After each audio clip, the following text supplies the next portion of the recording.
경북의 한 고등학교에서 특정인의 얼굴을 음란물에 합성한 가짜 사진, 이른바 딥페이크 범죄가 발생했습니다.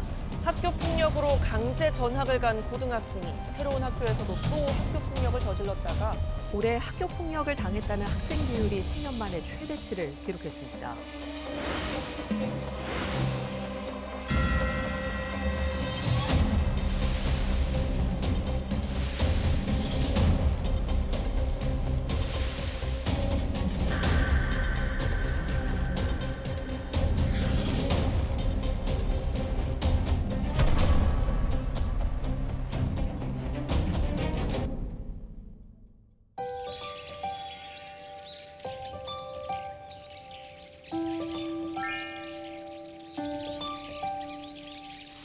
우리 주변 이웃들의 삶과 지혜를 탐구해보는 시간입니다. 토크멘터리 유후, 궁금한 당신은 누구신가요? 여러분은 학창시절 하면 어떤 기억이 나시나요? 친구들과 재밌게 놀았던 기억도 있을 거고 잊지 못할 선생님도 있을 것 같은데요. 누군가에게는 배움의 창가라고 하는 이 학창시절이 다시는 돌아가고 싶지 않은 순간으로 기억되는 분들도 있습니다. 학교폭력 피해자들의 이야기인데요. 그래서 오늘은 9월 학교들의 개학 시기에 맞춰서 우리 아이들이 조금 더 안전하고 행복하게 학교 생활할 수 있는 방법은 없는지 알아보고요. 우리 지역의 학교폭력 문제 실태에 대해서도 짚어보려고 합니다. 우리 지역에서 16년간 학교폭력 문제 예방에 힘써오신 분입니다. 황한희 센터장과 오늘 함께합니다. 안녕하세요. 네, 안녕하세요. 반갑습니다. 반갑습니다. 제가 앞서 소개해드렸지만 20년 가까이 정말 우리 지역의 학교폭력 문제를 예방하기 위해서 정말 다양한 활동을 해오셨더라고요. 어떤 활동 하셨는지 직접 또 소개를 해주신다면요. 처음에는 학교폭력 피해자, 가해자, 학교 그래서 삼각구도로 해서 코디네이터 일로 분쟁 조정을 하는 일을 시작을 했었고요.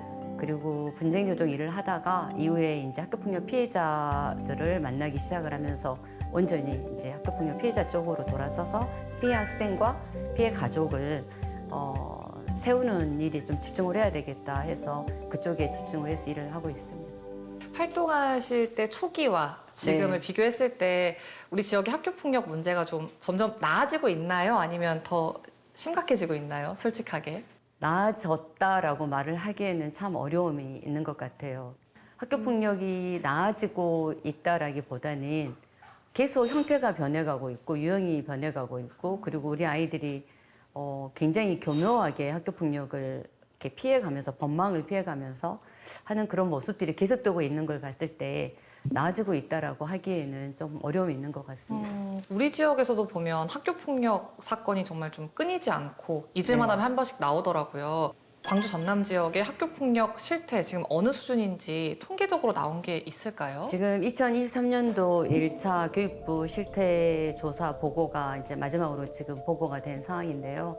광주가 1,700명 정도에서 2,000명 정도로 이렇게 2022년도에 비해서 23년도에 늘어났고 전남 같은 경우는 2,300명에서 지금 2,000명을 이야기를 하는데 그 수치만으로 봐서는 전남이 줄었다는 생각이 드시잖아요. 근데 그게 아니고 전남이 학생 수가 줄었어요. 그러니까 전남이 학생 수가 준 것에 비해서 학교 폭력이 늘어났느냐라고 물어보면 숫자 대비해서 그 숫자가 다 말을 해주는 게 아니라 증가를 했습니다. 그래서 학생 수가 줄어든 것에 비해서 전남도 학교 폭력이 증가했다라고 이제 말을 할 수 있는 것 같습니다. 저도 오늘 이제 센터장님 만나러 오면서 학교폭력에 대해서 좀 공부를 해봤더니 제가 봤던 저희 때 학교폭력이랑은 또 다르더라고요. 유형이나 이런 것들이 굉장히 다양해졌고 센터장님도 앞서서 법망을 피해가는 뭔가 교묘한 학교폭력이 늘고 있다라고 하셨는데 요즘 학교폭력은 어떤 양상을 보이고 있나요? 이전에는 실질적으로 눈에 보이는 물리적인 폭력으로 때리는 거 이런 일들 그런데 지금은 이제 정서적인 폭력하고 사이버 폭력이 많이 증가를 했어요. 제가 개인적인 경험으로 말씀을 드리면 우리가 플레이밍이라고 하는 이제 학교폭력 유형도 있어요. 플레이밍이요? 플레이밍. 네. 그런 경우는 아이들을 자기들이 괴롭힐 대상을 불러놓고 그 아이 대상을 피해 학생을 놓고 나머지 아이들이 이제 괴롭히는 거죠. 그 안에서. 그래서 욕설을 한다든지 뭐 이렇게 공격을 하는 어떤 그런 언어적인 공격들을 하는 거죠. 그리고 들어보셨을 거라고 생각이 되는데 딥페이크 같은 경우도 반의 여학생 사진을 나체 사진하고 합성을 해가지고 친구들하고 보면서 웃으면서 거기서 그치지 않고 유포를 한다든지. 그럼 그런 사이버 학교 폭력 같은 경우에는 아직 법적으로 구체적으로 이제 어떻게 제재할 수단이 없나요? 올해 2024년도에 원래 학교폭력법 안에 사이버 폭력이 따로 명시가 되어 있지 않았어요. 정보통신망에 의한이라고 돼 있었는데 2024년에 법이 개정이 되면서 그 정보통신망에 의한 그 부분이 사이버 폭력으로 바뀌었어요. 그러면서 좀 더 가해 학생들에게 물을 수 있는 것들이 좀 더 영역이 확장이 됐다. 개인적으로는 그런 생각은 들기는 해요. 근데 온라인상에서는 익명으로도 활동할 수 있잖아요. 네. 그래서 아이들이 이거 저 아니에요라고 발뺌해버리면 가해자를 찾기 어렵겠다라는 생각도 드는데 실제 어떤가요? 그게 진짜 중요한 문제인데요. 해외 계정인 경우에는 증명을 할 수가 없어요, 피해자가. 그리고 나와버리면. 그래서 제일 중요한 게 나오기 전에 증거 수집을 해놓고 나오라고 이야기를 하는데 순간 너무 힘드니까 아이들이 그 방에서 나와버리잖아요. 그러면은 증거도 없는 거죠. 그러면 피해 학생이 내가 이런 피해를 그 방에서 입었어요라고 이야기를 해도 증명할 방법이 없기 때문에 피해 학생이 어려움을 겪는 일이 되게 많아요. 혹시 대표님이 직접 이제 보셨던 가장 심각한 사례 이야기해 주실 수 있을까요? 사이버 폭력 관련해 가지고는 지금 현장에서 가장 많이 늘어나고 있다라고 생각이 되는 게 사이버 성폭력 사건들이 되게 많이 늘어나고 있어요. 사이버상에서 그 남학생이 여학생한테 말을 걸고 그래서 우리 오늘부터 사귀는 사이야라고 해놓고 사귀는 사이라고 말을 해놓고 잘해줘요. 그러면 이 여학생 입장에서는 사귀는 사이니까 나한테 이렇게 잘해주는구나 라고 하면서 마음을 열고 사실은 이제 관계를 쌓아가는 거죠. 그렇죠. 근데 사실 그 과정이 이제 가스라이팅이라고 우리가 하잖아요. 내 말을 듣게끔 그렇게 끌고 가는 거죠, 여학생을. 그리고 난 다음에 그 여학생한테 이제 우리 사귀는 관계니까 사진을 보내줘. 처음에는 얼굴 사진을 보내줘로 시작을 하죠. 그리고 난 다음에는 나중에는 시간이 지나면서 우리가 사귀는 사이니까 그 신체 사진도 보내줘. 그래서 우리 아이들은 사귀는 관계니까 이런 걸 줘도 된다고 생각을 했다라고 말하는 친구도 있어요. 그리고 이게 연인 관계였고 어쨌건 본인이 자발적으로 보낸 거니까 이거를 피해를 입증하는 것도 좀 어려울 것 같아요. 중요한 게 그건 거죠. 어느 순간을 보니까 넘어서서 보니까 이건 아닌 것 같다 싶은 생각이 있잖아요. 그리고 사진을 보내는 과정 중에서도 이건 아닌 것 같아 라고 했는데 계속 회의를 하는 거죠. 그리고 또 하나 제일 그 아이들이 계속적으로 이런 피해를 당하는 이유가 뭐냐면 만약에 벗은 가슴 사진을 보내거나 이런 사진을 보냈을 때 내가 요구하는 사진 보내주지 않으면 이거 애들한테 유포한다? 이런 협박을 하니까 그게 두려워서 이제 강도가 심해지는 그런 사진들을 보내게 되는 거죠. 와, 근데 학교 폭력이라고 하기엔 이거는 너무 수위가 높아서 사실 상상이 잘 안 돼요. 어떻게 아이들이 그런 일을 할 수가 있는지. 저도 안타까운 게 그런 거죠. 그러니까 정말 우리가 아이들을 저는 이제 모르겠어요. 교육이 되게 중요하다고 생각하는 사람이거든요. 어디까지 우리가 아이들에게 교육을 해야 되는가라는 생각을 했을 때 제가 부모였을 때는 저는 그랬던 것 같아요. 네가 아니다라고 생각이 될 때는 아니다라고 명확하게 이야기를 하고 거기에서 너가 감당할 수준이 넘어서면 그때는 부모님이 나서서 해결해야 되니까 그런 것들을 꼭 항상 얘기를 해줄 수 있었으면 좋겠다. 이제 이렇게 이야기를 하고 있는데요. 근데 우리 아이들이 부모님한테 이야기를 안 하잖아요. 그래서 사건이 깊어지는 경우가 되게 많거든요. 평소에 아이가 부모한테 자기에게 있었던 어떤 일어난 일들에 대해서 내가 감당할 선을 넘어서는 이야기들에 대해서 이야기할 수 있는 그런 관계가 되게 중요한 것 같아요. 피해 학생들 많이 만나 보셨잖아요. 네. 그럼 그 학생들이 처음에 이제 이런 일이 학교 폭력이 발생했을 때 부모님에게 빨리 알리지 못했던 이유를 뭐라고 이야기를 하던가요? 제가 아이들한테 물어봐요. 왜 이 상황이 이렇게 되고 네가 이렇게 힘들고 심리적으로 무너졌다고 보여지는 이 상황까지 왜 왔는지 어른에게 도움을 구할 생각을 못했는지라고 이야기를 했을 때 우리 아이들이 이야기하는 게 저희 부모님은 제 일 아니고도 힘드세요라는 이야기를 하는 친구들이 참 많았어요. 그래서 저는 사실은 부모님들한테 그런 얘기를 하고 싶어요. 아이가 자신에게 당면한 어떤 문제가 있을 때 내 문제를 부모님한테 던져줘도 우리 부모님은 이 문제를 해결하실 거야. 나에게 도움이 되실 거야. 라는 그런 모습으로 좀 살아가야 되지 않을까? 이게 아이한테 그렇게 부모가 자리를 한다고 하면 본인의 문제를 던져줄 수 있잖아요. 근데 아이 입에서 그런 얘기 들었을 때 사실은 정말 좀 속상했어요. 아, 부모가 어떻게 살아야 되는가라는 생각을 참 많이 하게 했던 이야기들이. 와, 그거는 좀 저도 생각지도 못했던 답변이에요. 저는 엄마한테 말하면 혼날까 봐요. 아빠한테 말하면 혼날까 봐요.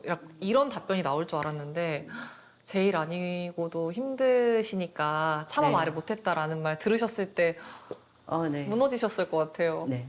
피해 학생들 부모님들이 대체적으로 보이는 그 행동 패턴들이 있으세요. 아이가 와서 엄마 학교에서 나 누구 때문에 힘들어 라고 말을 하면 우리가 부모님들이 쉽게 이렇게 얘기하세요. 네가 어떻게 했길래 라는 말을 하시거든요. 그러니까 접근이 잘못된 거죠. 네가 좀 더 잘해봐라는 게 깔려 있는 거잖아요. 그런 측면이 아니라 어찌됐거나 사람을 괴롭히는 거는 잘못된 행동이잖아요. 걔가 그랬어? 라고 하면서 그래서 너는 지금 기분이 어떤데? 그래서 너무 힘들어 라고 그러면은 엄마가 어떻게 도와줄까라고 이야기해 볼 수 있는 거잖아요. 그러면 우리 아이들이 참 상담하면서 느끼는 게 뭐냐면 아니야 엄마 그래도 오늘은 그런 일이 있었는데 내가 내일은 걔한테 이렇게 해볼게.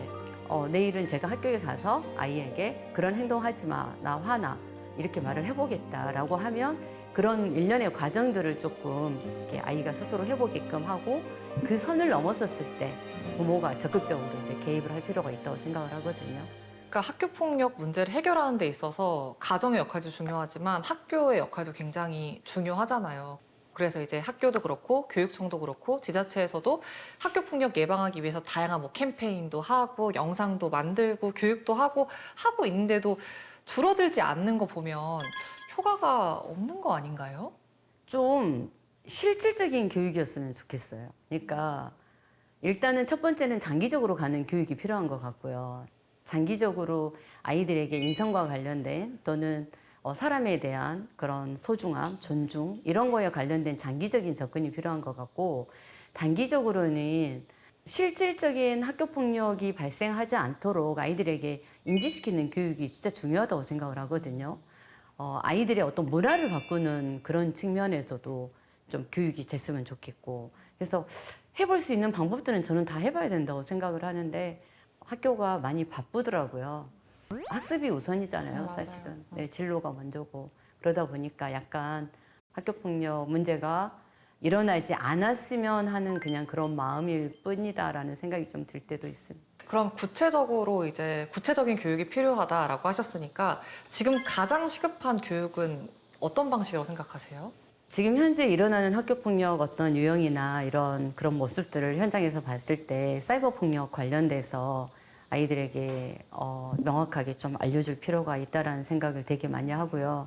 사이버 폭력이 내가 원하지 않았는데 초대가 돼가지고 그 방에 있다라는 이유 하나만으로 신고가 되는 경우도 있기 때문에 내가 아무것도 하지 않은 것도 방관자거든요. 그래서 학교 폭력에서는 방관자도 처벌을 받거든요. 사이버 상에서 뒷담화도 되게 많이 하거든요. 그럴 때도 이런 얘기 하는 건 아닌 것 같아라는 어떤 그런 표현을 한마디쯤 해준다든지 아이들이 뭔가 할 수 있는 것들이 되게 많거든요. 그리고 정서적 폭력 관련해서도 학교 폭력에 대해서 아이들이 잘 모르는 게 그냥 이렇게 지나가다가 어깨빵을 한 걸 이야기를 하거든요. 어깨빵을 한 것이 그냥 지나가다 부딪혔는데요 라고 하는데 이게 한 번일 때는 학교 폭력이 아니잖아요. 근데 여러 번 했을 경우는 학교 폭력이거든요. 째려보는 건 또 어때요? 그래서 이렇게 구체적으로 지금 현재 일어나고 있는 점점 교묘해지고 있는 이 학교 폭력에 대해서 우리 아이들에게 하면 안 된다라는 그런 이야기들을 좀 할 필요가 있는 것 같아요. 그러니까 아이들이 어떤 행동을 하면 안 되는지 이게 학교 폭력인지 아닌지를 구체적으로 명시해 줄 필요가 있다라는 네. 말씀하시는 거죠. 네. 그럼 혹시 나도 지금 이 상황이 너무 불편한데 혹시 내가 여기서 야 너네 이렇게 하지 마라고 말했다가 내가 또 다음 피해자가 될 수 있잖아요. 그게 두려워서 말을 못하는 학생들은 어떤가요? 그러니까 신고하는 것도 방어자 역할을 하는 것도 방관자가 아닌 방어자가 있는 학급을 만들어야 된다가 제 이제 지금 현재 올해 가지고 있는 생각인데 방어자가 많은 학급을 만들자가 되게 중요하다고 저는 생각을 하거든요. 방어자는 그러니까 어떤 좀 아까 걸 예방교육 얘기를 하셨잖아요. 그래서 방어자가 많은 학급을 만들자라는 측면에서도 저는 예방교육을 지금 얘기를 하고 있는데, 방어자라는 거는 더 이상 가해 학생이 피해 학생을 괴롭히지 않도록 여러 명이서 한꺼번에 목소리를 내서 우리가 더 이상 너의 행동을 봐줄 수 없다, 이렇게 그만해라, 이런 이야기를 해주는 것들이 방어자인 거죠. 반환에서 분명히 학교폭력이 일어나고 있다 하면 사실은 저는 다 알고 있다라고 그렇죠. 보여지거든요. 근데 그 가운데에서 우리 아이들이 방어자의 역할을 해주는 아이들이 다수가 될 수 있잖아요. 그래서 가해 학생은 소수일 수 있잖아요. 대부분 보면. 이제 그러다 보니까 방어자 역할을 해주는 아이들이 반에 많으면 좋겠다. 그래서 그런 측면에서 접근도 필요하다라고 이제 또 잊을만 하면 유명 인사들의 학폭 사건이 터져요. 그래서 잘 하고 있다가 학폭 사건, 그러니까 예전 일이 터지면서 일을 그만두는 경우도 생기는데, 이런 일들이 반복되다 보면 학생들이 좀 학교 폭력을 안 하는 이유가 될 수 있을까요? 그런 상황들이 학교 폭력을 하지 않게 할 수도 있겠다라는 생각을 한쪽 측면에서는 들기는 한데, 저는 그걸 그런 측면에서 접근하는 것보다 왜 그때 당시에 그 학교 폭력에 해당이 됐던 당사자들, 부모, 학교 이런 분들이 이 문제에 대해서 피해자의 회복을 돕지 않았는가라고 생각을 해보면 결국은 그거잖아요.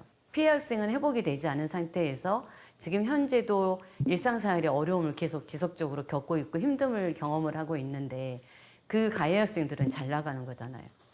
근데 그게 용서가 되겠어요. 그 잘 나가는 모습들을 계속 매스컴을 통해서 보면서 더 힘들어지고 내가 보호받지 못한 그런 부분들에 대해서 저는 심리적으로 무너지는 경험이라고 보여지거든요. 그들이 매스컴에 나오는 것들이. 이 피해 학생이 충분히 괜찮다라고 용서를 할 때까지 그런 과정이 있었다고 그러면 그런 게 일어나지 않을 거라고 생각을 해요. 그래서 그런 것들이 더 먼저 돼야 된다고 생각을 해요.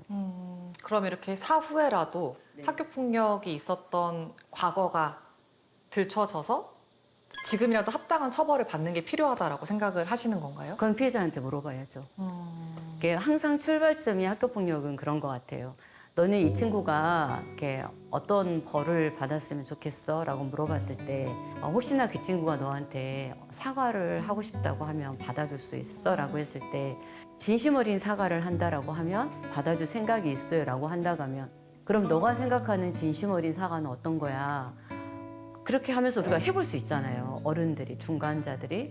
그래서 충분히 그런 과정들을 거쳐서 용서의 과정을 거치고 잘 지내란 이야기는 아니에요. 학교폭력 피가해자들이 화해를 하고 관계해보라는 잘 지내는 건 또 아니거든요. 어렵죠. 네, 어렵죠. 그래서 피해 학생이 그래도 어느 정도 본인이 일상생활을 회복하는 데 있어서의 사과를 받고 용서할 수 있는 그런 시간이 충분히 저는 주어져야 된다고 생각을 하거든요. 근데 그 과정이 다 생략돼 있잖아요. 근데 유명인들이 이제 꼭 학폭이 터지고 나면, 학폭 이슈가 터지고 나면 그제서야 지금 찾아가서 사과하겠다. 너무 어렸을 때 그래서. 그걸 왜 매스컴에서 하냐고요. 그러니까 그게 문제인 거죠. 이게 보이기 위한 거잖아요. 실질적으로 그게 아닌 거죠.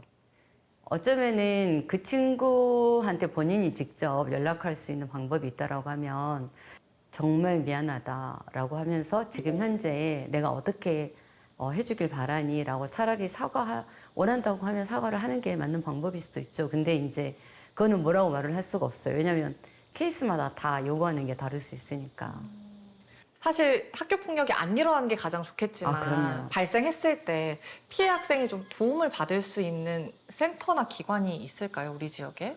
피해 학생 같은 경우도 117에 신고하는 것도 하나의 방법이고요. 그리고 뭐 1388도 있고요. 그다음에 그 광주교육청에서 피해 학생 그 맞춤형 기관을 지정을 했어요. 그래서 그 맞춤형 기관들에 전화를 해서 피해 학생 도움 요청을 해도 될 것 같고, 그리고 병원도 연결이 돼 있어요. 그래서 심리적으로 이제 어려운 경우에는 그런 병원도 연결이 돼 있다는 걸 좀 아시고 도움이 필요하면 도움을 받아야 된다고 생각을 합니다.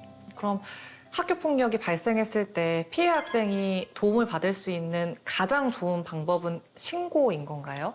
저는 개인적으로 신고라고 생각을 합니다. 그리고 내가 이게 학교 폭력인지 아닌지 모르지만 너무 힘들다라고 했을 때는 신고를 통해서 이게 학교 폭력인지 아닌지 조사를 받는 과정이 저는 중요하다고 생각을 해요. 요즘 이제 학교 폭력 전담 조사관 제도가 생겨서 담임 교사들은 교과 수업만 지도를 하시고 아이들 생활 지도만 하고 학교 폭력은 또 다른 전문가분이 하고 계시는 걸로 알고 있어요. 실효성이 좀 있다고 보시나요? 현장에서 어떠세요? 처음에 학교폭력 조사관 제도가 올해 지금 이제 바로 또 나왔잖아요. 그 뽑을 때 퇴직하신 경찰분들, 퇴직하신 교원, 그리고 이제 청소년 관련 뭐 전문가들 뭐 이렇게 해가지고 꾸렸는데요. 저는 사실은 좀 반대하는 입장이었어요. 우리 아이들이 과연 이 나이 드신 어른들에게 본인에게 일어난 일을 잘 설명할 수 있을까? 그리고 또 낯선 사람이잖아요. 근데 그런 분들이 와서 조사를 하는 것에 대해서 괜찮을까? 아이들이 학교폭력 조사가 잘 될까? 이런 생각들을 되게 많이 하면서 좀 부정적이었거든요. 근데 지금 이제 광주도 조사관 꾸려가지고 하고 있잖아요. 그래서 아예 절차 자체가 바뀐 거예요.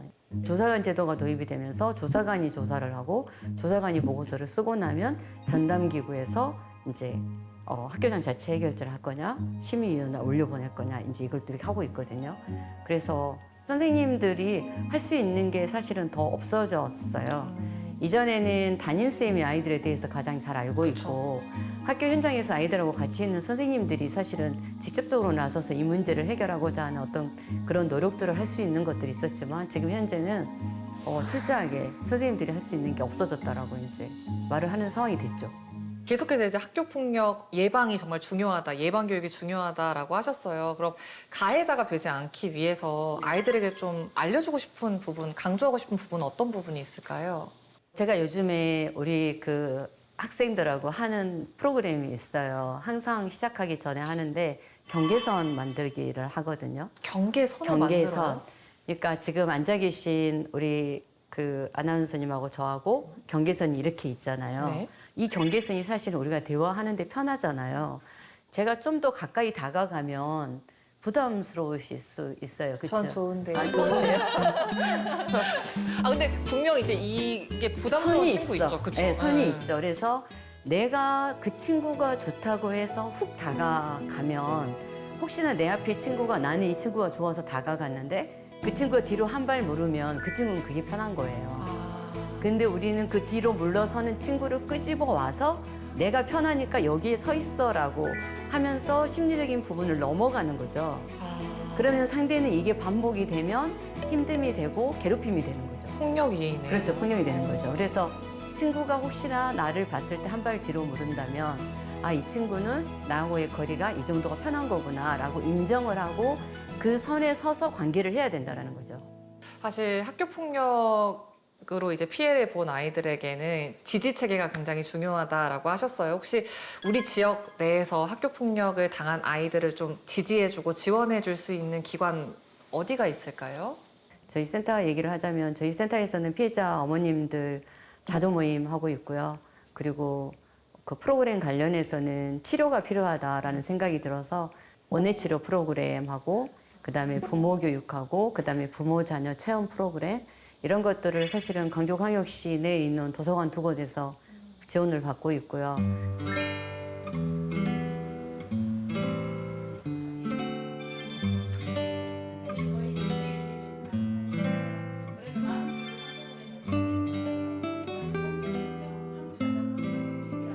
아이를 상담을 하다가 보면 부모님이 이 부분이 좀 부족하시는구나 하는 부분이 짐작이 돼서 부모님 상담과 동시에 교육도 같이 필요할 때는 노트북 꺼내서 이제 교육도 같이 이렇게 들어가면서 하는 방법으로도 좀 하고 있거든요.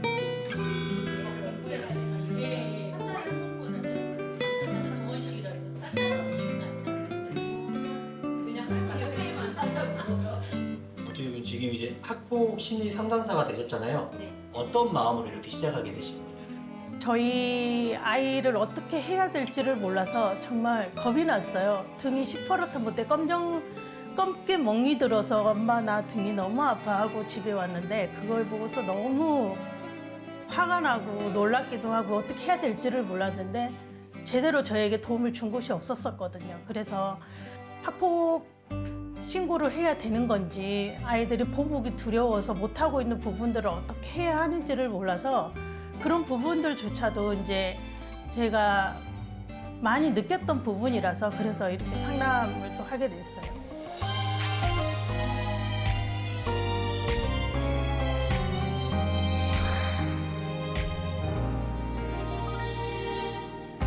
아직은 you're mine 처음부터 낯선 내게 이끌렸던 거죠. 이게 사실 뭐 1, 2년 정도 정말 좋은 마음으로 할 수는 있지만 네. 지금 16년 가까이 하고 계시잖아요. 네. 어떻게 이렇게 오랜 시간 이 일을 하실 수 있었던 거예요? 첫 번째는 제가 할 일이다라고 생각이 드는 부분이 있어요. 그리고 이 일을 이렇게 해오다 보니까 내가 가장 잘하는 일이 됐고 지식이라는 게 그렇잖아요. 돈을 받고 이렇게 파는 것도 중요한데 그걸 잘 흘러보내는 것도 또 이렇게 하나의 방법이라고 저는 생각을 하고 있기 때문에 내가 가지고 있는 지식을 좀 판다라는 느낌은 좀 제가 스스로가 좀 이렇게 불편함이 있어서 그냥 흘러보내는 것 같습니다. 그러면 상담을 해줬던 피해 학생들이나 또 그 네. 가족이 다시 일상으로 돌아가서 열심히 사는 모습을 보면서도 굉장히 뿌듯하셨을 것 같아요. 그게 제일 크죠. 그게 진짜 크고요. 예전에 2년 전에 한 친구가 그 친구가 저희 센터에 마지막 온 날 저희한테 감동을 주는 말을 하고 갔거든요. 그래서 한 사람을 살리기 위해서 모두가 노력하는 것 이렇게 와. 그걸 보고 제가 내가 헛살진 않았구나, 아는구나라는 생각을 했어요. 그래서 지금도 그 친구가 생각이 나는데 이런 글들이 이 일을 계속하게 하는 것 같아요. 네. 진짜 너무 멋진 분이라는 생각이 계속해서 아유. 들어요. 그래서 센터장님이 꿈꾸는 세상은 어떤 세상인지 너무 궁금해요. 저는 사람 냄새 나는 세상, 네, 아날로그적인 삶을 되게 사모하는 사람인데요.